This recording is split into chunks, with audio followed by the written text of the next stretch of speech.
Mes amis, bonjour. Depuis quelque temps, j'observe un truc, et plus je l'observe, plus ça me fascine. On répète à tout le monde, tout le temps, la même phrase, un peu comme une espèce de mantra. Cette phrase, c'est travaille sur toi, l'amour viendra. Travaille d'abord à devenir la meilleure version de toi-même, et ensuite, le bon partenaire arrivera tout seul. Tu l'as entendu 1000 fois, cette phrase. Eh bien, aujourd'hui, je vais dire quelque chose qui va déranger pas mal de monde, c'est que c'est faux. Et c'est même pire que faux, c'est l'inverse. Plus tu travailles vraiment sur toi, et moins tu es compatible avec les autres. J'ai bien dit moins. Et le pire là-dedans, c'est que c'est même pas un problème en réalité. Le vrai souci, c'est qu'est-ce que t'en fais de ça? Regarde juste autour de toi ce qui se passe en vrai. T'as sûrement bossé sur toi pendant des années. T'as suivi des thérapies, t'as lu des livres, t'as écouté des podcasts en faisant tes randonnées journalières parce qu'on t'a dit qu'il fallait marcher et écouter du dev perso. T'as fait le travail, le vrai.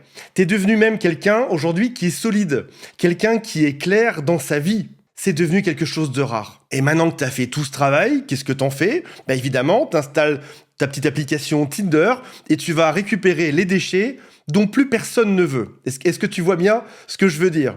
C'est-à-dire que tu vas prendre le type que 3 autres ont déjà jeté. Tu prends le machin qui est cassé. Tu prends le projet qui est pas fini. Et tu te dis, moi là-dedans, moi je vais y arriver. Moi je vais le réparer. Mais regardez la chose de manière lucide, mes amis. Vous n'êtes pas une usine de recyclage. T'es pas l'usine biologique qui prend des bouteilles en plastique cabossées et qui va les transformer en t-shirt tout neuf ou en bouteilles neuves à remettre sur le marché. D'abord, il faut comprendre un truc, et c'est mathématique. C'est pas aujourd'hui de la psychologie de comptoir que je te sors. Plus tu évolues, plus tu montes en niveau de conscience, j'ai même fait des vidéos sur Aqual il y a quelques mois de ça, meilleur t'es en niveau de développement, moins t'es compatible avec les gens. C'est logique.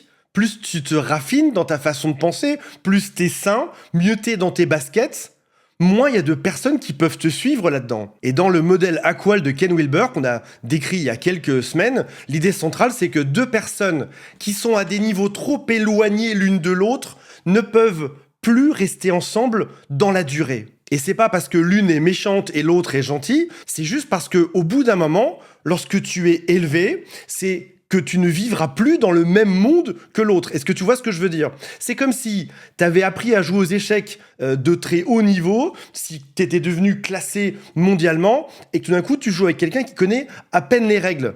Oui, ça va te faire marrer 5 minutes, c'est tout. Ensuite, tu t'ennuies. Et ça, c'est pas de la méchanceté, c'est juste que la partie n'existe pas. Elle ne peut pas exister. Et c'est là que ça devient super intéressant. Face au fait que ton bassin de pêche de partenaires potentiels est en train de réduire, les gens vont tomber dans 2 pièges. Et la plupart sont soit à fond dans un piège, soit à fond dans l'autre. Je vais te décrire les deux et tu vas te reconnaître forcément dans l'un des deux. Le premier piège, c'est ce qu'on pourrait appeler l'évitement vertueux. Alors là, dans ce cas-là, qu'est-ce que tu fais? Tu vas utiliser tout le travail que tu as fait pendant des années sans jamais aller au combat. Imagine un boxeur qui s'entraîne depuis 10 ans, mais qui est jamais monté sur le ring. Le boxeur, il va courir le matin, il va taper dans le sac, il va connaître la théorie mieux que n'importe qui, il va même voir des podcasts sur comment être un bon boxeur, mais à chaque fois qu'il faut monter, il se dit « Je ne suis pas encore prêt. Il me manque juste un dernier truc à régler. Ensuite, c'est sûr, j'y vais. » Et ça, c'est l'évitement parfait.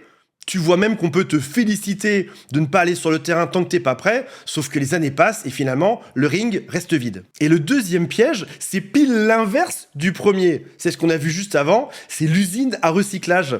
Là, tu vas pêcher. Sauf que tu vas pêcher au mauvais endroit. Tu vas rencontrer un type et dès la première soirée, tu vois bien que c'est pas le bon, il est pas au niveau. Tu le vois par exemple, il va pas lire de livres, il s'en met pas en question. Si jamais la discussion est un peu trop profonde, le mec décroche. Une personne normale, à ce stade-là, elle passerait son tour.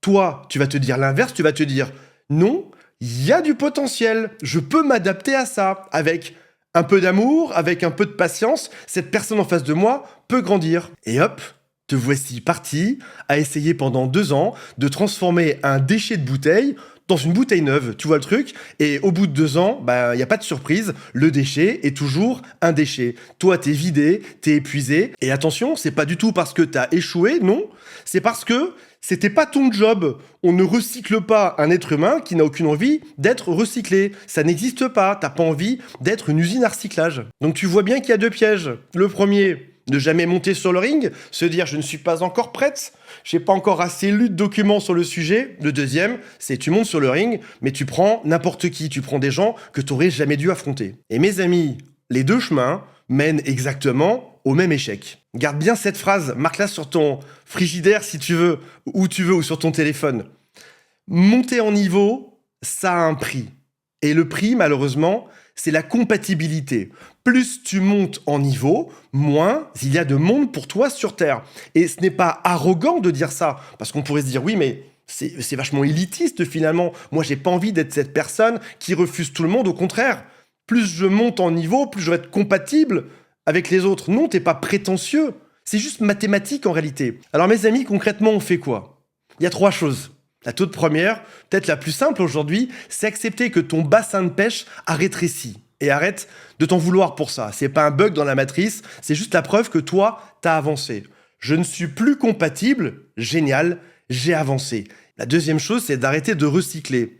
Un mec qui est en dessous de ton niveau, tu le répares pas. La femme qui va te causer des problèmes dès le 3e rendez-vous, tu passes ton chemin. Tu viens changer de bassin. Dans ce bassin, il n'y a rien pour moi, je vais juste aller voir ailleurs, là où il y a des gens de mon niveau. Et encore une fois, ce n'est pas prétentieux, c'est pas orgueilleux de dire ça, c'est juste être réaliste. Trouve des gens, par exemple, qui ont fait le même chemin que toi.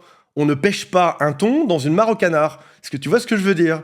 Et la troisième chose, attention, parce que c'est là qu'il y a beaucoup de gens qui se trompent, c'est que une fois que tu as trouvé quelqu'un de ton niveau, le vrai, là où tu n'as plus le droit de fuir, ne sors pas ta carte de développement personnel pour dire non mais finalement cette personne-là, il y a un détail qui fait que ça va pas, ce qui serait une forme de fuite, de pas vouloir affronter ou d'être en couple avec quelqu'un qui est bien. Le but de ton travail aujourd'hui, c'est pas de devenir compatible avec tout le monde, c'est de savoir avec qui tu n'es plus compatible, et tant mieux. Tu n'es pas cassé, t'es pas défaillant, t'es pas névrosé, t'es juste monté en niveau et aujourd'hui, il faut que tu acceptes d'aller jouer dans la bonne cour. Voilà. Dites-moi en commentaire si vous vous reconnaissez dans un piège ou dans l'autre, ou peut-être même vos expériences sur Tinder pour qu'on rigole 3 secondes. Je pense que je n'aurai jamais de partenariat avec quelconque site de rencontre sur Terre et c'est pas grave, on fera avec.